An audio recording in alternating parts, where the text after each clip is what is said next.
but this is literally the conversation of a child, because that's what my children do. When they get caught, one of them gets caught in something, the other one's like, boy, that was really stupid. You're stupid. How come? What about that time that you did this bad thing? So we're going to take a look at episode 1 of The Rings of Power. And I'm ready, because this here, I think I have to bring that up again, because after watching the first episode, this is all I could. Cap. Yeah. This is all I could do. I can't great really again. put it over my headphones, though. But yeah, make Tolkien great again. And then I'm also I got myself a peach monster here to keep me awake through this whole episode. So we're gonna just all right, put it into my vacuum. The character of Galadriel in Rings of Power. A peach monster. That was good. That was really good. A peach monster. Look at that. Michael. You're on top of things today. Tasty. Okay, so what we're going to do is talk about the 3 separate storylines in the Rings of Power. But before we do... Episode 1. Clarify. Of episode 1. Yeah. The title says episode 1. People understand. Oh, right. This. Sorry. Okay, come on. Episode 1 of the Rings of Power. So there are 3 storylines. Galadriel, the Galadriel storyline, or the Galadriel, Elrond, Gil-galad storyline. They're interwoven. There's the Adar and Halbrand storyline. I still refuse to call him Sauron, because he really is anything. Soon to be the Adar, Halbrand, Adar, Halbro, and Celebrimbor storyline. Yes, right. At the very end of this episode. And then we have the dirty little sociopaths with Not Gandalf storyline. And so as we go through this, we'll give some thoughts on it and where it went wrong. Maybe even something that we like. One character, Michael said he had one character that he liked. We'll find out who that is. Let's start with the Adar and Halbrand storyline, because that's where it starts with, which is the flashback. The flashback to the short and slightly attractive Sauron, who's standing there in front of all his families of orcs, telling them, hey guys, we're going to take over the world. We're going to enslave them and create one people. And some of you are going to die. It might, like, there might be some bloodshed. Some of you are going to die, but we'll be all enslaved and happy in the long run. And then they perform a Julius Caesar on him. They all stab him, and his blood, goo, life force. Oh, wait. Okay, first of all, Michael, you forgot he explodes. I know, the insta moment, the insta creation is a big thing in the Rings of Power, and we do have that instant moment where the explosion. Here we go. I'm going to find it right here on the screen. The explosion of Sauron creates Forodwaith. Forodwaith? I don't. Right. Forodwaith. Yeah. Yeah. And it's this huge explosion. Apparently, it's a beautiful land, and then it explodes into iciness. Not so much. So Sauron is like he is the embodiment of climate change in Middle Earth. He's like it's when you say like the devil made me do it. Come on, he's the answer to climate change, right? Because climate change is making everything warmer, and he's just making everything cold. So, well, I don't know. I guess that's true. We had Insta Mordor. That was Adar, though. But this whole idea that everything is created instantly. Again, they have no sense of time. They have no sense of importance. And that the cold land. And I guess this is supposed to be where Galadriel was in the very first episode of season 1. Does that sound right to you? Sounds right. I think. Yeah, I mean it is, because I think this is where she found some of the remnants with the Mordor sigil right. on there. Right. What I find amazing, besides the fact that Sauron is apparently filled with, he's like a T-1000 of Middle Earth. He's filled with liquid nitrogen, or no, sorry, he's filled with what you fight the T-1000 with, I guess. But it has the ability to instantly freeze all water in the area. It like turns rivers to ice, but it has no effect on the water in the people's bodies within 5 feet of it. I thought the same thing. Yeah, they also. I mean, this is the start. By the way, this criticism is the start of what will become over and over and over again their mode of storytelling, which is they want the plot to advance and they want cool effects. So they're going to have cool effects, and then they're not really going to know those cool effects. It's like the pyroclastic blast in season 1, right? So they want a volcano exploding, and they want this vision of Galadriel facing it, and they want to show how destructive it is. Yep. And apparently they can just ignore the fact that it would have shredded the flesh from her bones because it rips open stone walls and burns everything. This is the same thing. Here's an ice blast, cool moment, and it freezes rivers for a mile around and brings snow and ice. All water is turned to ice, except the water in the bodies of the people 5 feet in front of them. And they're just all knocked down and lightly dusted with powder. They're kind of like, you know what it makes me think of? It makes me think of Steve Jobs. You're like, what? What? Because Steve Jobs said, I want it to be this. I need to have one button mouse, right? The original Mac. One button mouse. We can't have two buttons. Two is too many. One button mouse. This is it. And they were like, we've got to have the ice explosion. This is it. Hell with everything else. That's what's got to happen. And it doesn't matter what you have to do in the meantime. You have to make it unbelievable. The people will survive. Nobody's injured, right? That sort of thing. But here is the goal. It's the big explosion. Make it a big sci-fi CGI event. Right. And that's it, right? Nothing else. You want the flashbang, and you don't care about the logic. So what you're doing actually is you're creating a world with lots of pretty colors or pretty things or exciting or gross things or scary things or ooh-ah things, and no logic and no. Okay. And so what that does is that creates a story where suspension of disbelief is impossible because there's so many things, scene after scene after scene, where it's like, what did that character just say? Why did they say that? There's no reason for them to say that or know that. Doesn't matter. The plot has to be advanced. So that's what they say. Right. How did this explosion work? It's like really cool that Sauron explodes when he dies. It's reminiscent of the wind that told you, the great spirit and hovering wind, the spirit that rises up when Sauron actually dies in the end of the War of the Ring in Tolkien. And same thing with Saruman. Saruman is stabbed to death by Rontung in the Shire, and his spirit rises up out of him, and then the wind from the west blows it away. Good point. So they want to have cool moments, like the death of a Maiar is supposed to mean something. But he's not dead. Sure. He's mostly dead, to quote Princess Bride. To mostly kill a Valar is really important. I mean, not Valar, Maiar, and really impressive. And so they want the impressiveness and like to hell with logic. And so you're end up going, what? Yeah. And most of their show is like that, right? Everything is done to drive it towards moments. I think the best thought not the best thought, but the most overarching thought that struck me after watching this episode and thinking about it again before talking about it tonight, because I did do a solo review of it yesterday, is that there is the entire episode is people, one person talking to one other person, pretty much. There is and there's very little action. It's all just telling us things are important. And when they show us things that happen, it's like what you said. It's these big moments that they try to go up to, and then they don't mean anything because they haven't actually shown us why it's important up to this point. So Sauron exploding is kind of neat, but it doesn't really mean anything because right away we realize, oh, he's back. And how is he back? He's back as Venom. Right? I think say, but hey, before we get to that, let me just speak a bit to the Sauron speaking to his orcs. So I want to point out something. They have completely ignored their own writing in this. In season 1, we get a vision of Sauron speaking to his orcs after the War of Wrath. And there it is. What do we see when we look at this? This is an epic scene, right? This is Sauron in battle armor before his armies of orcs, and he's just led them in battle, or he's gathered them to lead them in battle, or to lead them in some way. And here we see, although I have no problem with this kind of a scene. This is the way Sauron interacts with orcs. This is the way anyone that wants to lead orcs has to interact with them. You rule orcs through fear. You rule orcs through brute strength. This is how you do it. You do not rule orcs by trying to convince them like some kind of Greek orator standing before them giving speeches about how you don't want to be thought of as demons anymore. But he literally says this. To try to convince the orcs, he says, you will not be thought of as demons, but as the people that healed Middle-earth. What the heck, dude? Orcs don't care about healing Middle-earth. I know. Like, visually speaking, they got the orcs totally right in this scene. This was a very impressive orc crowd. I mean, it wasn't that big, but it was a lot smaller than the one in the previous picture. But here's an orc crowd.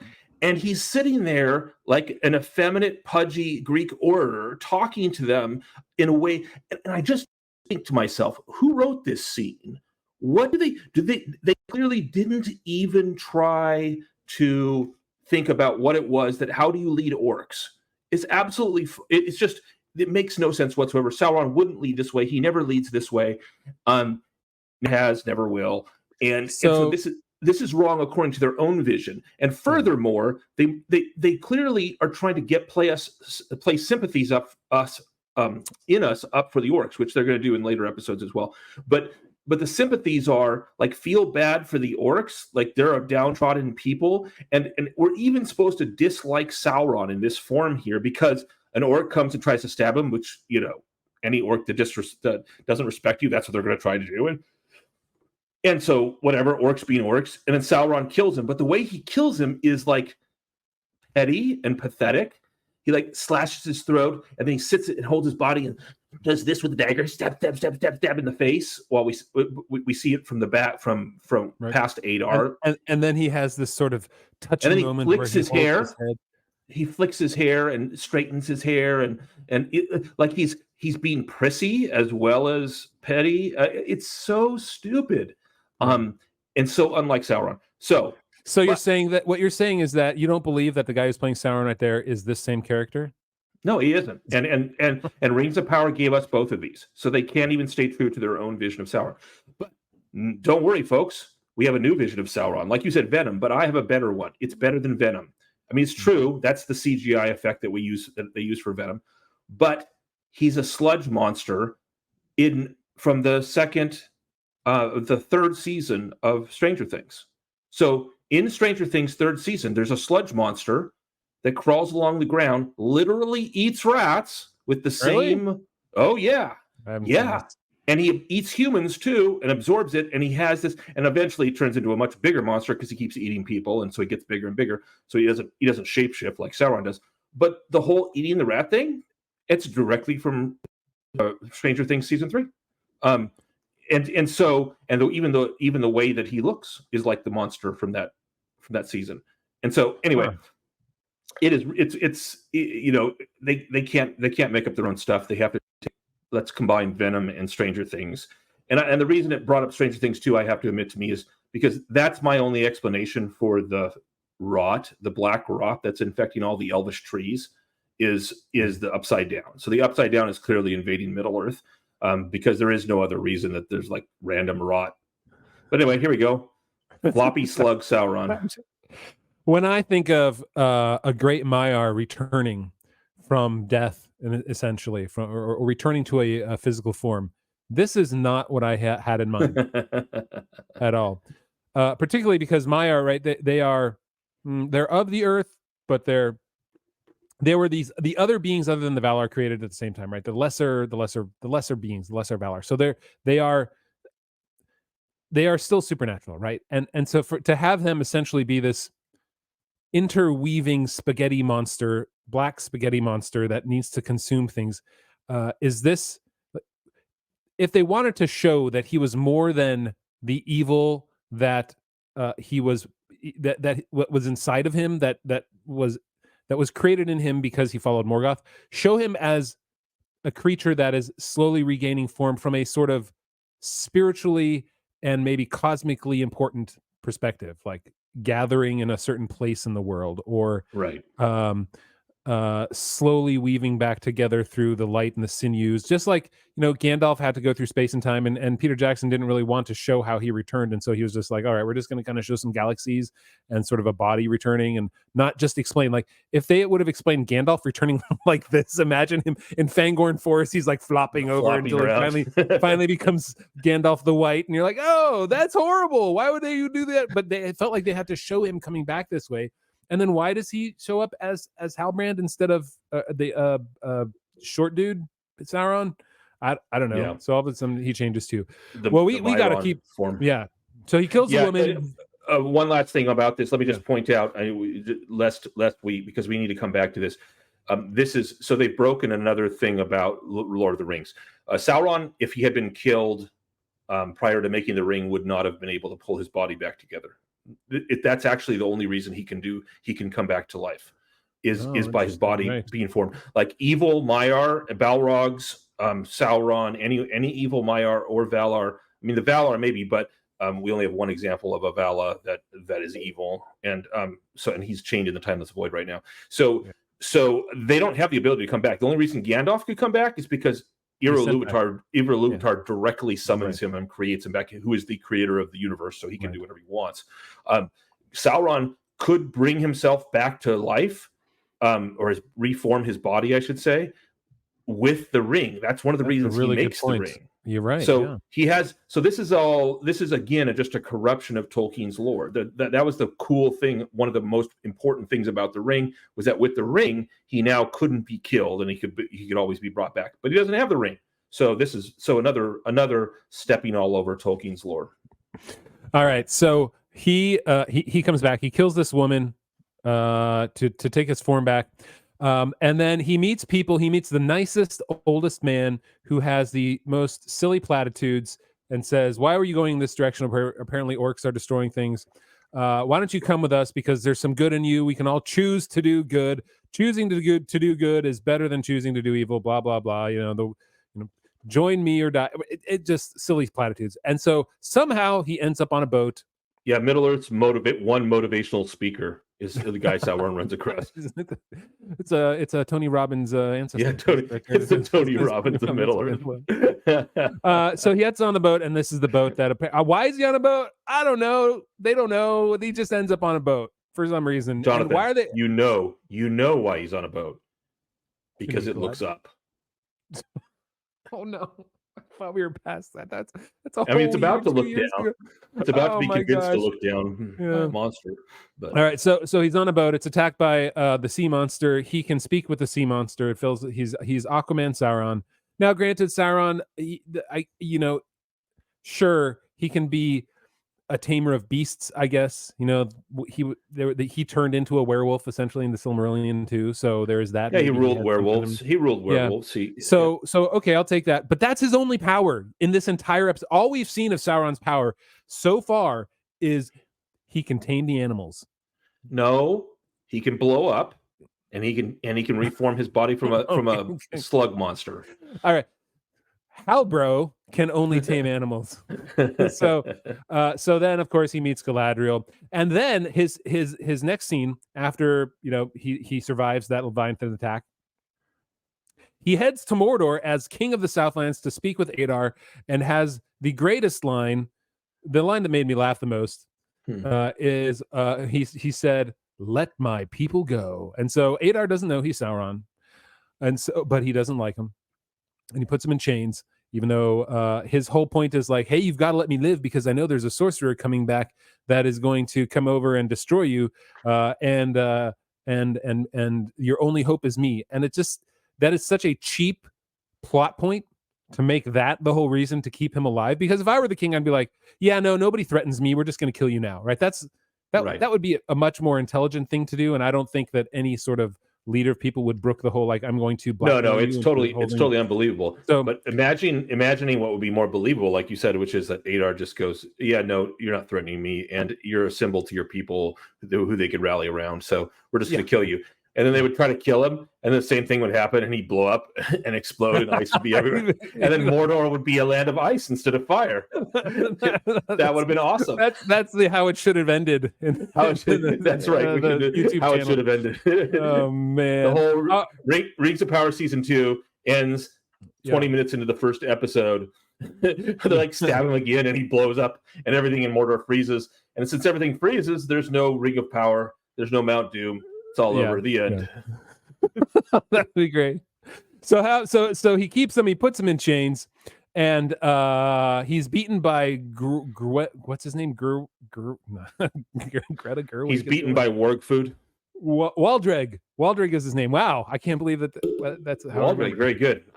He's just known as Warg food in my mind because that's what he gets up. So let me skip forward here in the video. So he's beaten by Waldreg, and that makes him angry, but he swears allegiance to Adar and says, I will, what does he say? I will serve the Lord of Mordor as long as I shall live, and he shall live. So wink, wink, nudge, nudge. He's going to survive.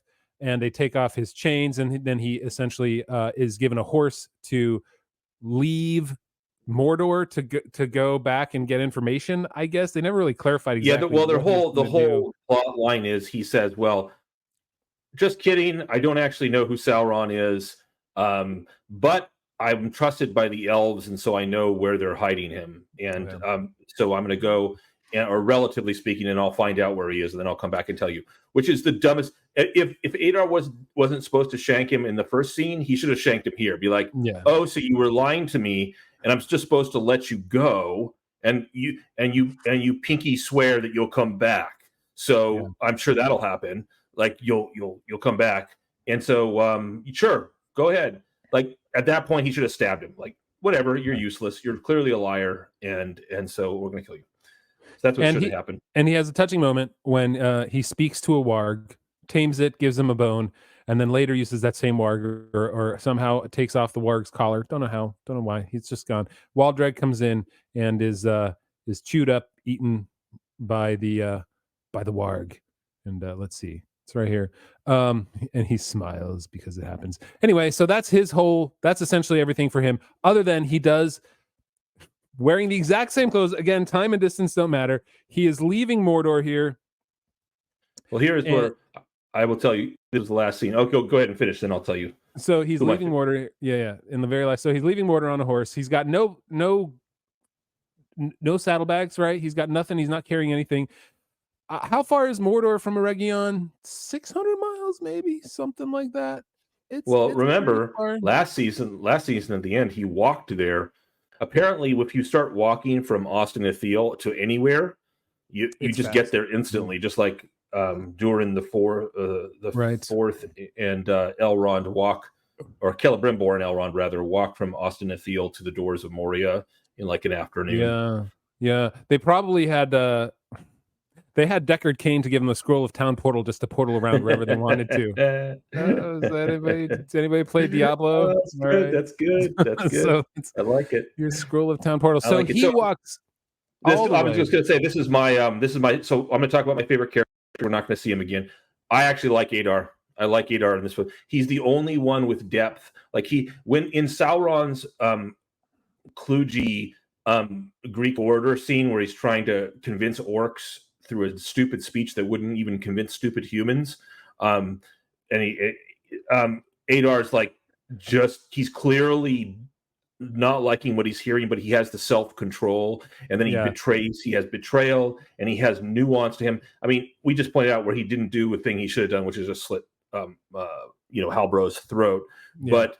But in the show, even though his motivation is like, I care about my people, the orcs, and I find that to be, I actually don't have a problem with that motivation. I have a problem with them trying to make the orcs likable for us. Like the idea that a character can like the orcs that he was responsible for creating, fine. But I find Adar and the delivery by Sam, what's his name? Hazeldine. Is it Sam Hazeldine? Yeah. It sounds right. He actually has depth and gravitas, a little bit of gravitas about him, and subtlety, and where there are things and emotions going on in him, and he has a plan. He has a stupid throne, but he's real. His character is actually, I like his character as a villain. I mean, I don't root for him, but I think his character is the best developed character. For us, he comes from a place where we don't have to judge him against what we know the character to be in Tolkien either, and so it makes it a little bit easier to like him. But he is written better because they're not trying to shoehorn odd motivations into him. He has one goal, that is to lead the orcs to not be under the thumb of Sauron, and that's pretty much it. There's not all the machinations that Sauron is trying to, or Halbrand is, or the thumb of anyone, or the thumb of anyone. So. But not only that, Jonathan, he actually just doesn't act like a child. Like one of my biggest problems is almost every major character in here acts like a child. Gandalf acts like a child. The dirty little, so the DLSs are children that act like children. Elrond acts like a child. Galadriel never stops acting like a child. Gil-galad now acts like a child. Cirdan acts like a soft-spoken, soft-headed child, but I mean, not quite a child, but he's halfway there anyway, half child. It just like everyone acts like a child all the time, and that's and the only one that doesn't is Adar. He doesn't act like a child. Yeah. I mean, even Sauron. He has these lines when he meets Middle Earth Tony Robbins, and Tony Robbins is trying to. I love that, by the way. That was great. Tony Robbins is trying to convince him of that. Life is beautiful all the time. But the first thing he says to him is, Sauron's walking the opposite way, and he says, "That way lies death, friend." And Sauron says, "Then that is my path."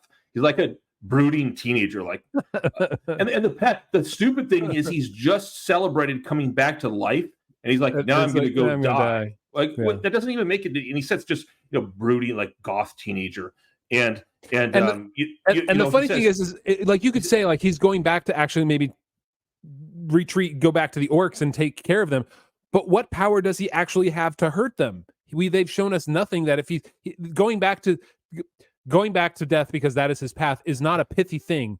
That's him accepting death. It's not him going, no, I'm going to show them. There's no reason and mechanism by which he could do anything with the orcs. They're being led by Adar right now, and he comes back as someone that doesn't even look like Sauron to them. And so there's no plan. He has no plan. He really is that's the motivation of the writers wrote into him from his words. And then Middle Earth Tony Robbins says about how everyone, how many people were killed in the first orc attack, and Sauron says perhaps the fortunate ones were the first to die. Because Middle Earth Tony Robbins is like, you're going to be you'll be one of the unfortunate ones. Well, perhaps the fortunate ones were the first to die. He's just a brooding teenager. Like they all act like teenagers. This is a whole show full of teenagers. We did the whole video where I just named it Gladriel is just a brash teenager, like on YouTube. So yes, did you know that? Right. I didn't even talk to you about naming that title, and here you go. Look at great minds. That is, it's true. So, okay, right. So we got to get this moving. Halbrand, Sauron reaches Eregion and just kind of waltzes right in. He's let in because Celebrimbor has this little smirky smile that says, "Oh yes, he's back. The man who taught me alloys has returned." And I guess he'll turn into Anatar, something like that. Maybe he's. I don't know. I haven't watched episode 2 yet or episode 3, and I've tried to stay away. So we'll see. Neither have I. But that's the story of Halbro. So let's get into the dirty little sociopaths, because that's the least interesting storyline. And in fact, really, Michael, nothing happens.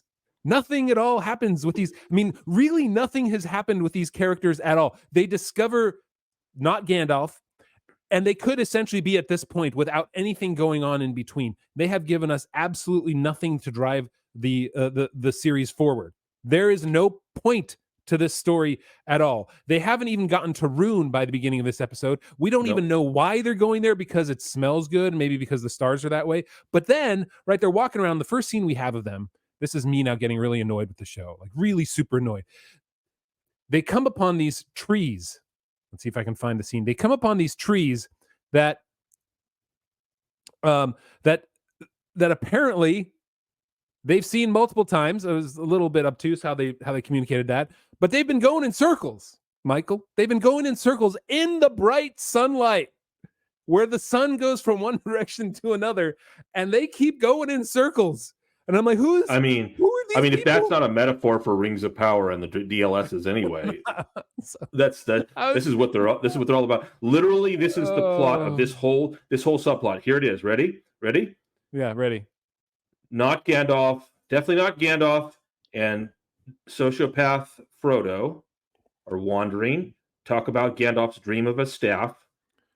They're hungry. They walk in circles. They're hungry. They blow up a tree. They eat bugs. They find sociopath Sam. The end. Oh, wait. No. You forgot. Sociopath Sam somehow remembered to bring a map that was important. And Sociopath Sam remembers that the song that they have sung for hundreds of thousand years or whatever in order to go around is actually the clues to go wherever not Gandalf needs to go. Why? They didn't give us any clues that anything was important here, or that song was even important. And we don't like that song was even not real. Like it was a sung over with instrumental and everything like that. So it didn't even seem like they were actually singing it. But to have that, It seems it's such a like, oh guys, somebody sat in the writing room and was like, Julie, Karen, I have this great idea. The song is the clue, guys. We could make the lyrics to the song the clue. All we have to do is kind of shoehorn, retcon it into the rune thing, and then that's the way they get there. And they, oh my gosh, the tripwire they set up between two tiny stones to catch Poppy, the not Sam. So anyway, that's the entire storyline. They end up getting to Rune by following the clues of their song. And because we're idiots, apparently, the Rings of Power showrunners feel the need to write the name of every of the land in on whenever we see a new land. They can't actually rely on the fact that Mordor is a land full of dark stone and volcanoes for us to know Mordor. They have to write Mordor in their stupid font across the screen. And even though we've been talking about how they're going to Rune, and they clearly have found a place different, they have to write Rune in letters across the ground on at the end of this episode, and they do the same thing with Lindon and it's insulting. Like, you're so stupid that you can't possibly tell the difference between Lindon and Mordor, so we're going to write it in the sky for you. Also, what happened to the lighting? It was so hard to see this part. I know. Like, there's whole sections of this that maybe that was their way of saying, like, see guys, it was dark. They couldn't figure out their way around. They kept going in circles because it was dark. That was the whole story. Again, the DLSs, the dirty little sociopaths. Gil-galad really took off. I really wish we could make dirty little sociopaths take off more. But I did hear somebody call them dirty little in another video. So there was that. But they have no point in this. There's no reason for them to be here. Their reason was, guys, we got to have hobbits. Harfoots. Like, it's not the Lord of the Rings. It's not Middle Earth without them, and we've got to have them. And we got to have Gandalf too. Yeah, and it's a complete waste of time. There's no need. The entire show would be exactly the same without this storyline. Exactly. There's nothing completely here completely unnecessary. So excise it, and maybe it gets slightly better. At least it'd be over faster. So there's that. All right. So this brings us into the biggest storyline, the Galadriel, Elrond, Gil-galad storyline, and this one really starts with we started with that other video that we did, which is a clip that they released about Galadriel refusing to reveal who Halbrand is, and Gil-galad makes that famous statement, perhaps my least / most favorite of the show, is like, why do you dance so to not reveal who this man is, or whatever he says, right? And so the whole dancing line. So sort of they come up with these dumb word plays, these phrases of import that they deem are wonderful and deep and sound Tolkienian. I hate that word. Sound like something Tolkien might have written, but it's not at all. So anyway, Galadriel reveals Halbrand finally. Like you said, she's like a teenager who doesn't want. No, I mean, he deceived me. I'm not going to tell you, Dad. And the whole scene is full of this. So we start the scene by her chasing Elrond. You got to imagine. Okay, so she's chasing Elrond on a horse, right? She's running, and Elrond's riding a horse. She's riding a horse. She's reaching out and she's trying to grab for the bag with the Silmarils, which is Silmaril. Sorry, yeah, the rings. It was so stupid because, like, I could just imagine being Elrond. First of all, they're acting like brother and sister, like a childish, like a couple of children. Yeah. Because Elrond could have just like taken the bag with the rings and be like, like hold it ahead, because she's like almost reaching it each time. All he has to do is shift his, grab the bag and move it to the other side of his body, and she wouldn't have been able to grab it. Please give me the rings. No, But imagine the scene that happened before this, which they don't show us because it would be so stupid. So he's in. Wait. I got to tell you, I don't try to imagine other scenes in this show. That's only on you. I am done. I'm not expanding my mind out beyond what they're giving me. But go ahead. Well, take us down this dark road. Jonathan, they're chasing each other on horses in a very dramatic fashion. This is yet another example of where they can't build any story logic in whatsoever. Like, naturally, we should have seen what happened beforehand. At least in a flashback later on or something like that, because there clearly was some argument, and Elrond like grabs the rings and jumps on his horse, and Galadriel but the way they must be interacting, given how they interact with each other after their horse ride is over, is childish. That I can just imagine them like, give it to me, Give it like Smeagol and Deagle. In the Lord of the Rings, when the Jackson movies, when Deagle and Smeagol are like fighting over the ring after Deagle's found it in the river, and he's like trying to grab it, and Deagle's like pull it away, tries to grab it and pulls it away, and then they jump on except this time they have horses, so Galadriel and Elrond jump on their horses and they go riding off. I want to point out what this scene should have been, which is the show is called The Rings of Power. What haven't they shown us yet? That these rings have any power. So at least with Deagle and Smeagol, within the first 2 minutes of them getting the right, he puts it on, you see him disappear. Okay, the ring has some certain sort of power. They have shown us absolutely nothing, because what we find out, these rings are going to hold off the black tendrils of decay that are on Linden for some reason. We don't know. They're going to hold up back the upside down. Yep, it has as much reason. So they could have done something to the effect that like she reaches out for it and grabs it, and there's some sort of power, right? Her hand is like forced back or something, right? There's some power between these three things, or even that they could have done something within the scene to show that there's power in these rings. They've told us there is. They tell us throughout the entire episode, and we don't find out until the very end that these rings actually do anything. Even Cirdan, when we get to that point in just a little bit, even Cirdan says, "Oh, these are super powerful." What does he say? Something louder than the sea. So you brought something that's calling louder than the sea, and like, horrible writing again. But how does he know that? I don't know.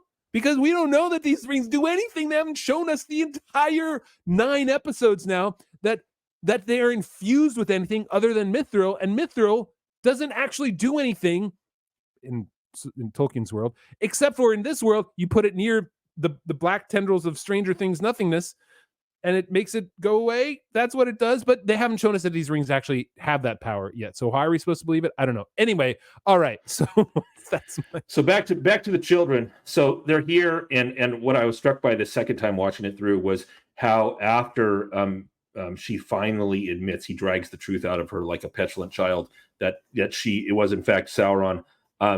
Then Gil-galad turns away to think, and Elrond says, "How could you?" And she immediately goes into the like, "How could you fail in Khazad-dûm?" And what does that even have to do with this? It has nothing to do with it. It is literally the conversation of a child. We've been mocking it, saying these are childlike, but this is literally the conversation of a child, because that's what my children do. When they get caught, one of them gets caught in something, the other one's like, "Boy, that was really stupid. You're stupid. How come? What about that time that you did this bad thing?" And they're literally like, the look on Gil-galad's face right now is awesome, because that's the look on, like, the one time I liked Gil-galad was in this 3 seconds. So like, this is my face when my two children are yelling at each other, trying to make the other one look bad in front of dad. Like, literally, they're two children in front of dad. That's right. Gil-galad, and they're trying to like, "You're bad. No, you're worse. You're worse." Yeah. And so stupid. It's so bad. Okay, so he does his leap. But then he goes sociopath, right? He goes from put upon dad king with his two petulant children to all of a sudden, mid-scene, he switches to instant violence king, where he's like, "Yeah, we totally need the rings." Yeah. What?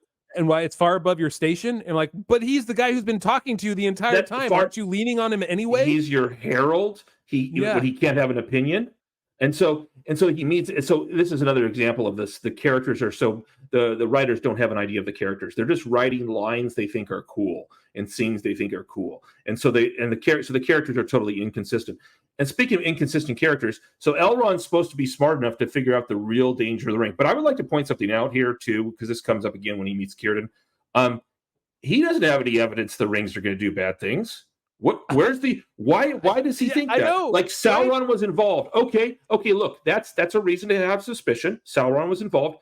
How about you show us some evidence that they're doing something evil, or you have other reason? No reason. And not only that, but I'm willing to commit suicide. Okay, because you can't convince me that Elrond has jumped off this cliff before. Okay, he's not like, "Let's go up to the High King's seat and jump off a cliff to see if I can live." So he has every reason to believe when he jumps off the cliff that he's going to die. This is suicide, okay?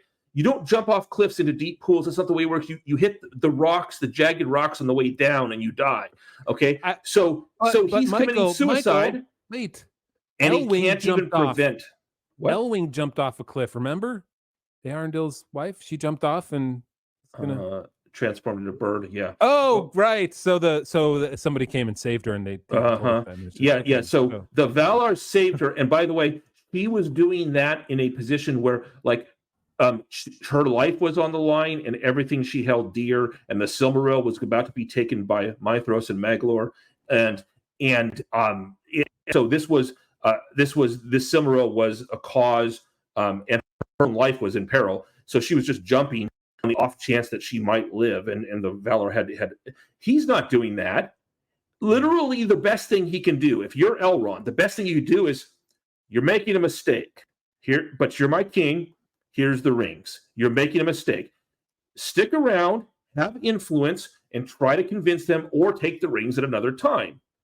Why, if you commit suicide at this point, then they're just going to go down and pick up the rings off of your dead body. So it makes no sense. This is literally the writing of a 13-year-old writing about how another 13-year-old should act in their mind to be dramatic. It's Karen and Julie in the writing room again saying, like, guys, I've got a great idea. We're going to have him jump off a cliff over into the lakes, and he's going to survive, because where does he need to go? He needs to get to the Grey Havens and to meet Cirdan. He teleports to the Grey Havens. Yeah, I didn't even think about that. How far is the Grey Havens from Lindon officially? Well, Lindon is the name of the land and the capital. Grey Havens, right? Well, it's many, many, many miles. It's like less than 100, but it's maybe it's dozens of miles. So he's hiding under a bridge. So somehow they never found him. He wandered. First of all, they don't even insult our intelligence enough. I mean, maybe I should be happy about that, to show us him living. Like, how did he live? He just jumped off a cliff, and all of a sudden, presto chango, he's under a bridge. Yeah. They're literally. Hey, I just thought of this. They're literally trolling us. It's Elrond. They need some billy goats over the top of it. We just had some billy goats right over the top of it. So we find the great Cirdan at work in his massive. You know, everything in this film, in this TV show, is small and petty. Oh, like, man. this is the great. Okay.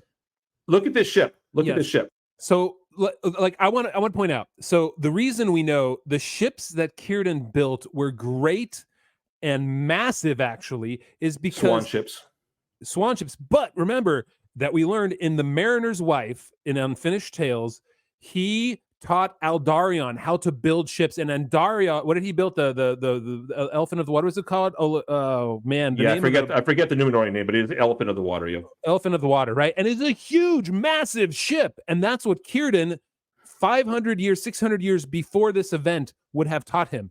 But he's in a small workshop in his backyard building a glorified dinghy right now.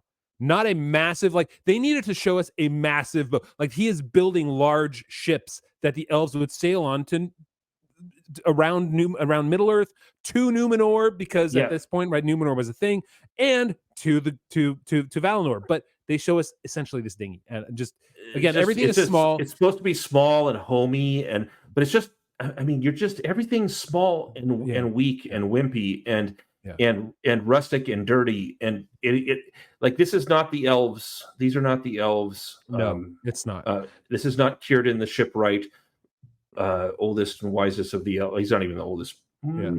Is he the oldest? He is the oldest now. Yeah, he's older. Yeah, he was the oldest now. That's correct. He's the oldest.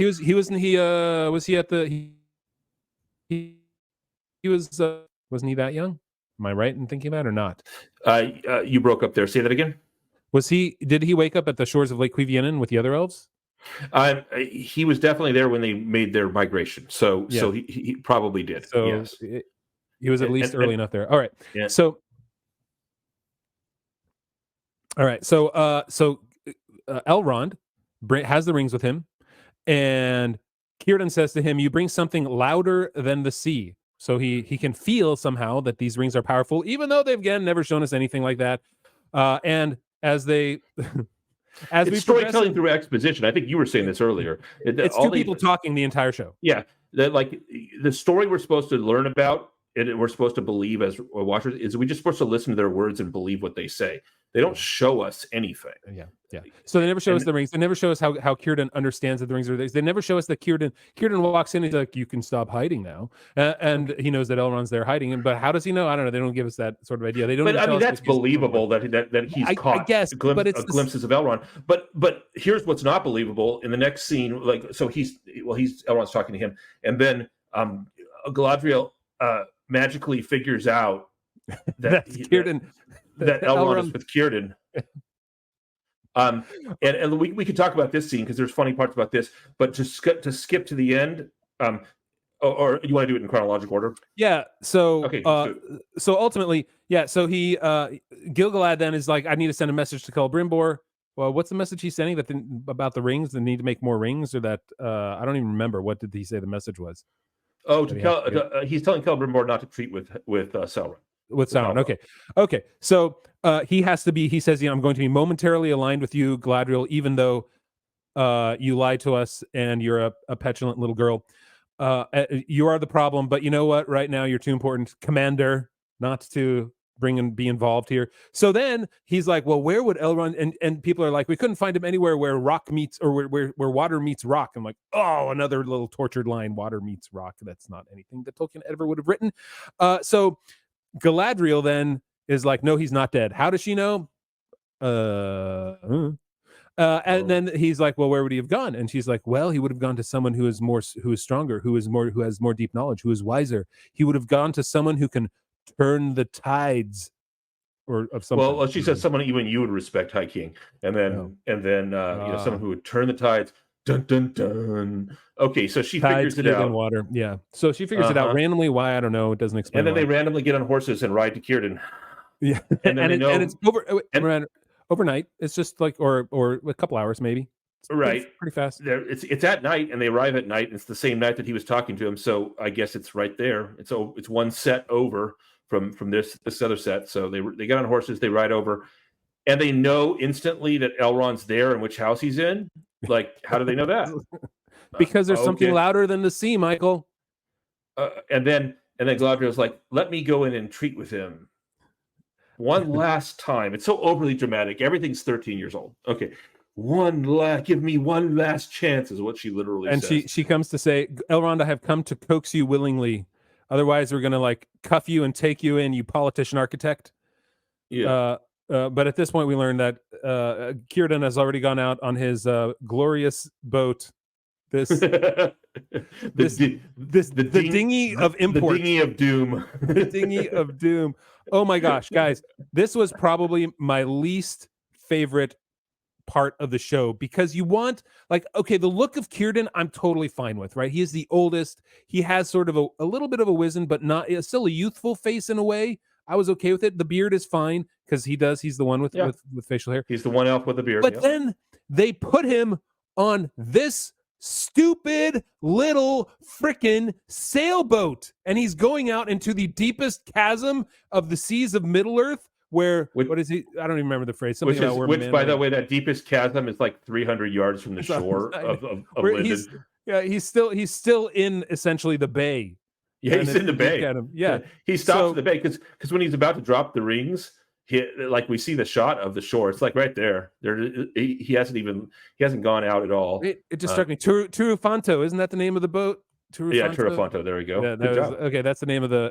I just remembered it. Sorry, that's the name of the boat that the Elephant of the Seas that Aldarion built out with the knowledge of that Cirdan had taught him. But we get this little teeny, literally a sailboat with no interest, no glory, no great craft was put into it.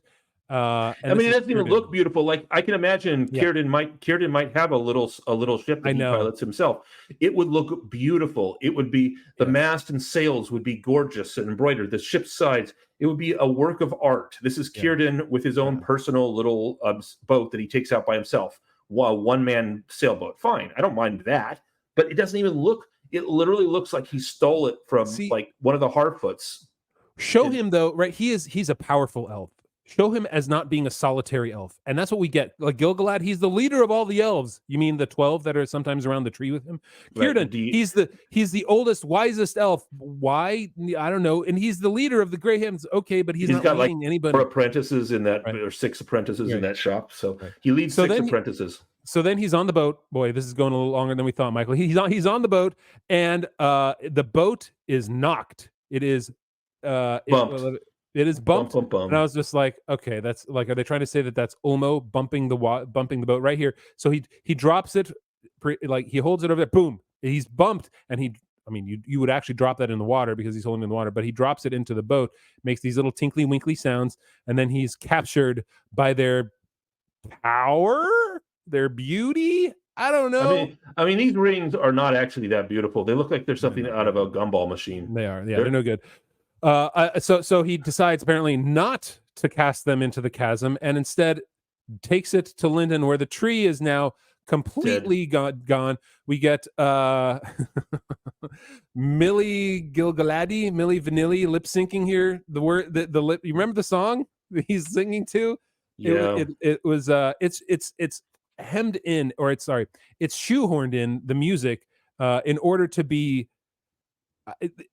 To make it feel more like Middle-earth, but it's so hackneyed. Him just standing there singing to people doesn't feel like it's something this king would do, because they haven't established that he does this. And and I actually think they could have set it up, because elves do sing a lot, and the elf king would sing. Right. I mean, that would be a thing. Also, apparently he's Lord of DEI, because it doesn't even look believable. A Native American elf in the back here, and exactly, like literally, like Native Sudanese American hair right and head, and like everything. LGBT elf right back here with the flowers in his hair. So he's singing to his people, and these are his people. This is the grand elf population of Linden. This is who he's telling it to, and they make the elves seem so small at this point. This is still the Second Age, where there would be a lot more elves than this.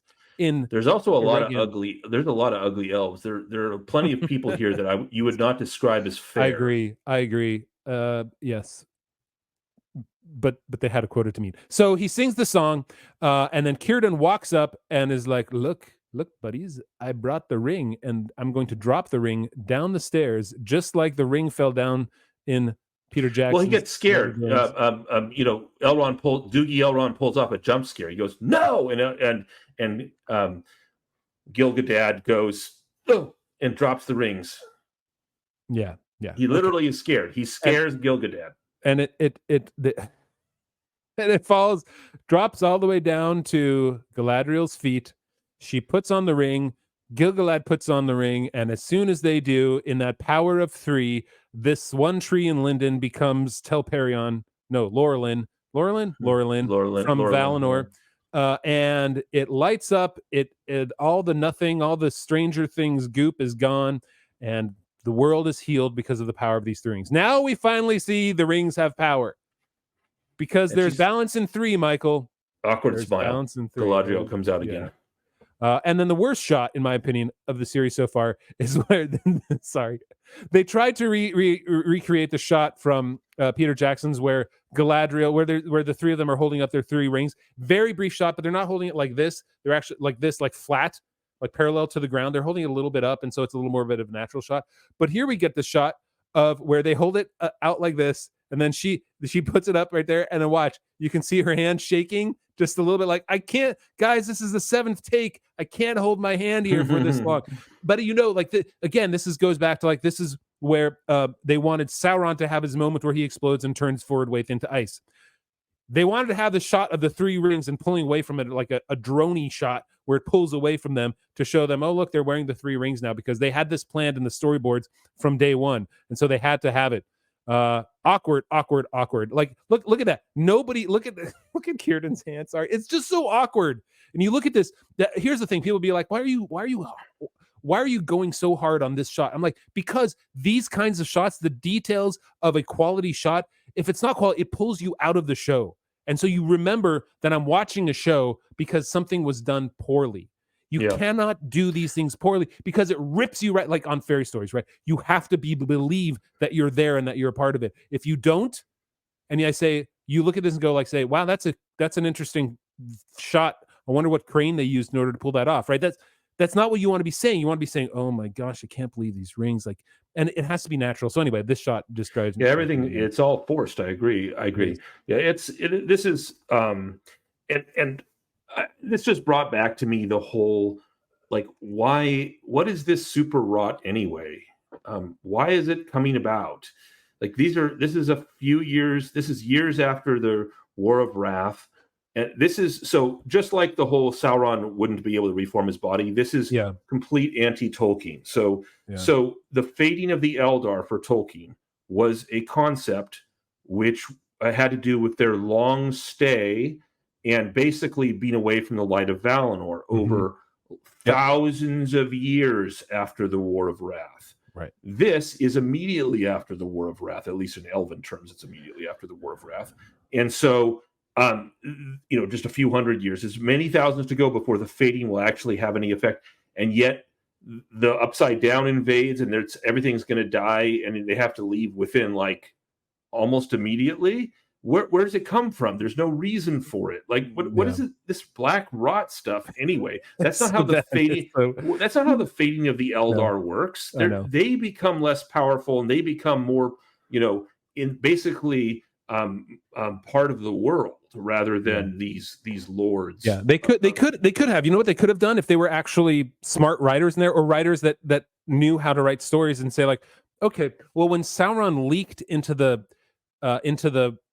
foot of the mountain when Adar killed him, perhaps part of him remained, and that's the rot that's beginning, and you can starting to see it take over certain parts, or it weaves its way through some gullies and crannies in Lindon, and it starts killing some things. But you could have done that and still had Sauron come back. But no, we don't know why it's there, why it's only there. There's nowhere else nowhere else in the world do we have this rot. Only among the elves. And like you said, it's the elves' weariness of the world. It would the rings. I have the quote here. The rings. So this is exactly what Tolkien wrote. The rings, for those who had them in their keeping, could ward off the decays of time and postpone the weariness of the world. The decays of time, which means that, it's kind of saying the same thing. The decays of time, the weariness of the world. When the time. Well, no. Decays of time is about the things outside of you. The weariness of the world is about what's in you. So it's covering both the inside and the outside. So I don't think he's repeating himself. I think he's talking about, he's covering it. It wards off everything, because the elves, and we're going to go into this in the second part of the video, or second video if you're on YouTube. The elves have the reason they love Middle Earth and their attitude towards it is part of the land. They love the land. It's it's the world itself that they grow to love for a variety of reasons. Okay. All right. And so the decay of time refers to the world. Right. Okay. So to them, what they did is they took this decay of time and they said, we're going to manifest it in this sludge. Yeah. But they in the Upside Down, right? But again, the whole reason now for the elves staying is like, we are here to save Middle Earth. We're here to save all the peoples of Middle Earth, and that's kind of their goal, I guess. Well, and we're going to talk more about that. But they have other goals, like they want to rule. That's one of their things. They actually, like Galadriel, it says specifically she wants a kingdom for herself. Galadriel is not, in Tolkien, Galadriel is not perfect throughout the first age, and even at the end of the first age. He writes in the Unfinished Tales that it was because of pride that she refused the forgiveness of the Valar and didn't return to Valinor at the end of the War of Wrath. And so but not petulant 13-year-old pride. No, right. The pride of an elven queen, which is very different and completely and utterly beyond the power of these Rings of Power writers to capture. They have no ability to do so. I'm thinking about decays of time a little bit more. Sorry, I just want to go back to that and think like, okay, I'm working this out. Like, and I know, like, not idly do the leaves of Lorien fall type of thing, right? So, does it mean that like people will say, well, that's because they can live longer now, right? Or they don't age anymore because it's the decays of time, or things don't die around them any further, or it's the decays of time. To me, it also means that the decays of time, it's like the weariness of the world and the decays of time are very similar, because as time decays around them, as things change around them, the weariness of the world grows stronger. And so that to me it was always like they could ward off the decays of time. Seeing the world change around them was no longer something that would bother them as much. That loss of as time decays around them. I don't know. That's the way that I looked at it. Maybe that's I do think they're related. I don't think you're wrong. I think they're related. But I can't get away from the connection with the elves with the land